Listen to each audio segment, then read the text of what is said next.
Now, to desaturate it, you see how I'm moving the brush so far to the side? Keep this ground present. If the dark came too much, then you wouldn't have as much ground shadow to play with.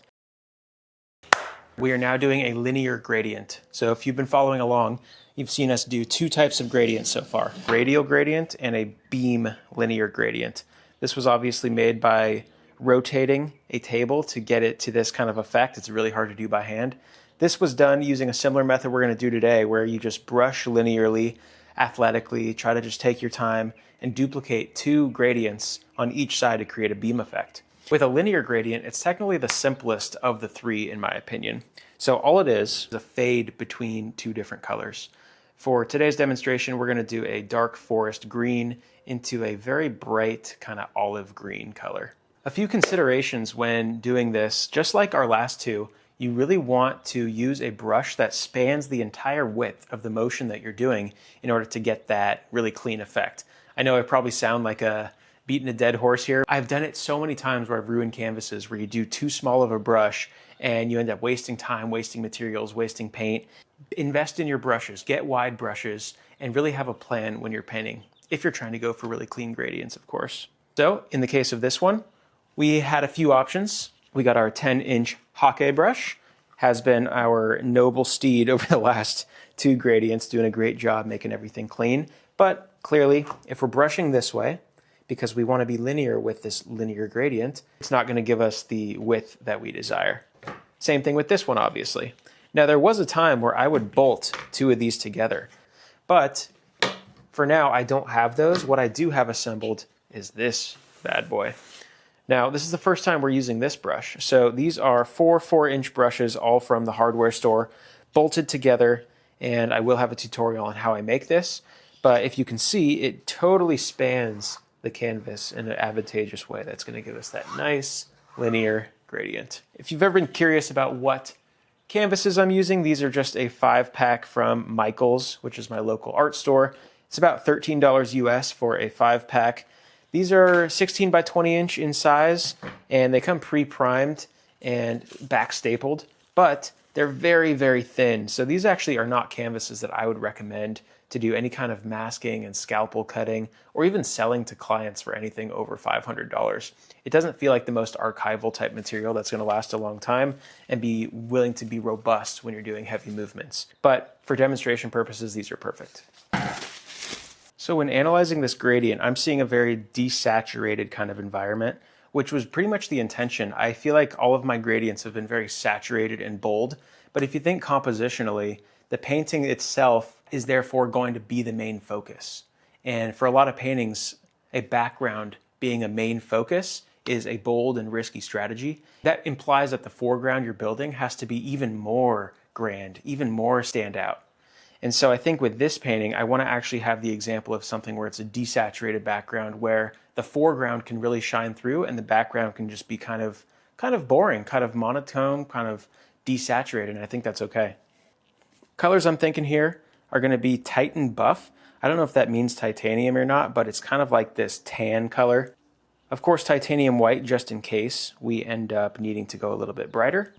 And I think this is going to be the main base, is this phthalo green, and it's a yellow shade. They also come in blue shade, but the yellow shade I think has the more of the foresty vibe, and I think it'll do just fine here. And then bone black, kind of a controversial color for me, just because it tends to be really thin and transparent when I'm actually trying to do these gradients, but I think it's because I've been mixing it with too much water. So I'm going to just avoid water for the black and see how that goes. Start now with a little bit of white.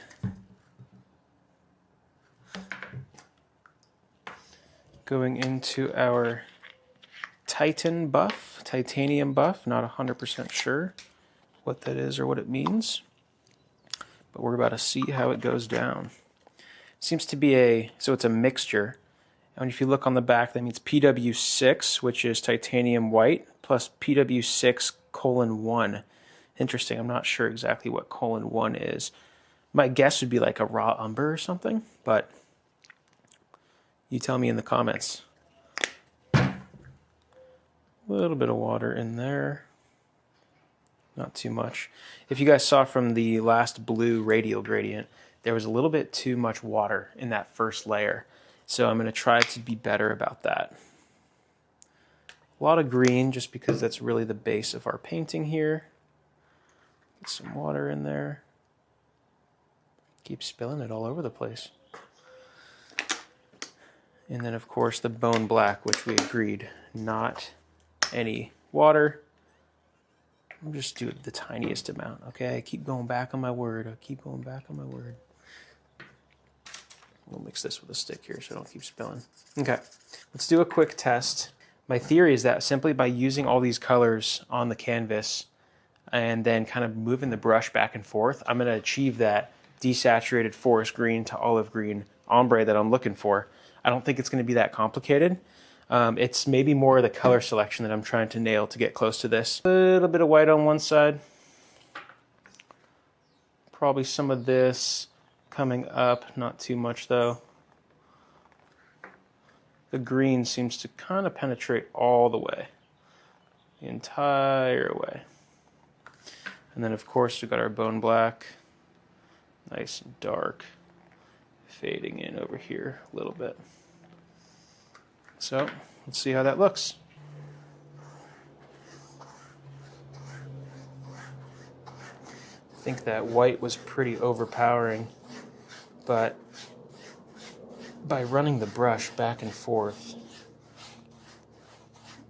I'm able to really create an environment that feels desaturated.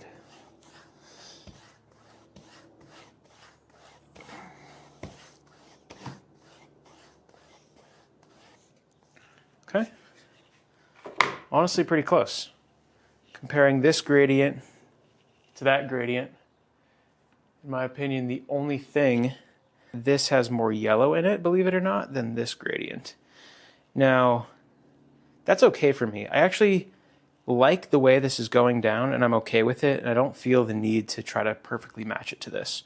So this was just a sample canvas, so let's actually get straight into the real one. So with this big brush, sometimes it's important to make sure that your workspace is very secured and anchored. Luckily, it's not moving, but if I were to take away these little paint sticks, it was surprisingly moving across the maple table a lot.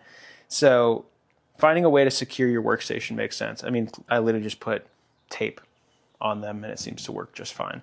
I think on bigger canvases with this big brush, there's an opportunity for it to move, so just kind of watch out for that.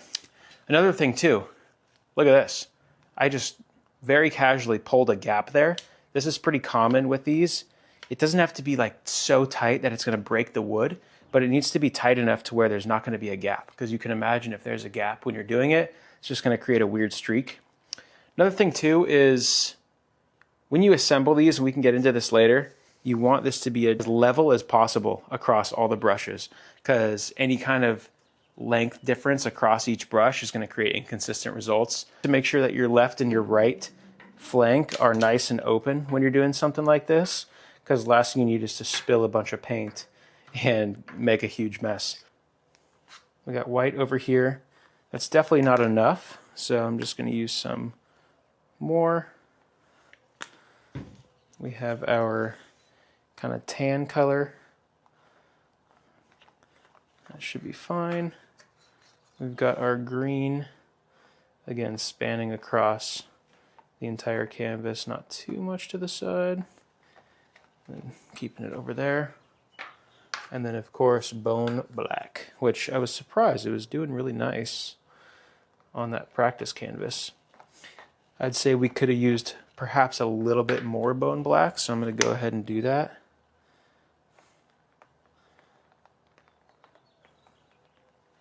And we should have the exact amount that I'm happy with. Okay, let's get painting.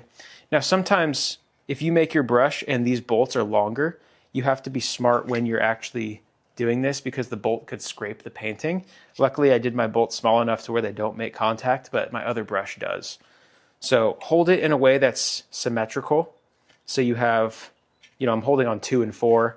You can also hold on 1 and 5, but I like 2 and 4 the most. And then just like any other gradient, I think one tip is to try to make the first strokes, get the color in the position that you think it belongs in, more so than trying to blend it perfectly right from the start. We do have a little thing right there. Get it out of there. Clearly I need more space, so I'm moving stuff around. Now to desaturate it, you see how I'm moving the brush so far to the side that it's actually desaturating it, getting more of that black in there, more of the white to the side. And you know, I could even totally get away with more desaturation. As in, I'm not going to touch the amount of green. I'm just going to keep it like this. And I was surprised about how that bone black is really not making its way over. So I'm just going to forcibly put it over there. Again, spray bottle. I was getting a little dry on the canvas, so this will help. Not too much, obviously, but you do have a lot of wet pigment there. Okay, keep it going.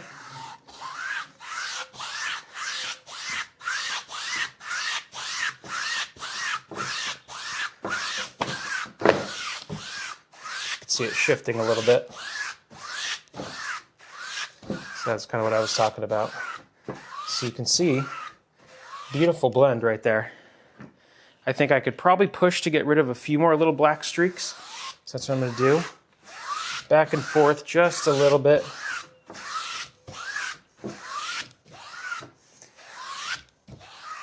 Finishing stroke, nice and light. And there you go. There's your finished gradient. And you know it's desaturated with low contrast when the whole thing feels boring and muted. But it's clean. It's almost digital. But you can see how clean that blend was. Very linear. Feels like a perfect landscape environment to start doing some action strokes on. Keep this ground present. Whereas if the dark came too much, then you wouldn't have as much ground shadow to play with. Now I'm going to go clean this brush off in the kitchen sink. You can also use like a big bathtub. Linear gradient, done. Here it is fully dried, the one we just did. Here was that quick sample. Interesting observation is even with the really nice fine-haired brush, you can see if you rush it and you don't do 100 strokes, you only do maybe 20, you're still going to have a little bit of lines. You can also see how this I did less back and forth to lower the saturation, whereas this one I did more back and forth, meaning I'm pulling that black in, pulling that white in, and therefore numbing that phthalo green, which is so high tinting strength. But what's good about this background, just from like a compositional standpoint, and I know I've said this before, it's such a muted, boring background that everything in the foreground, especially like a lime green, or imagine like a vibrant orange, is really gonna pop with that kind of neutral toned background. Whereas with this is still very digital, very, you know, bug, insect-like, and it kind of steals the attention away from what the foreground could be. So yeah, cool ways to use gradients to think about your composition.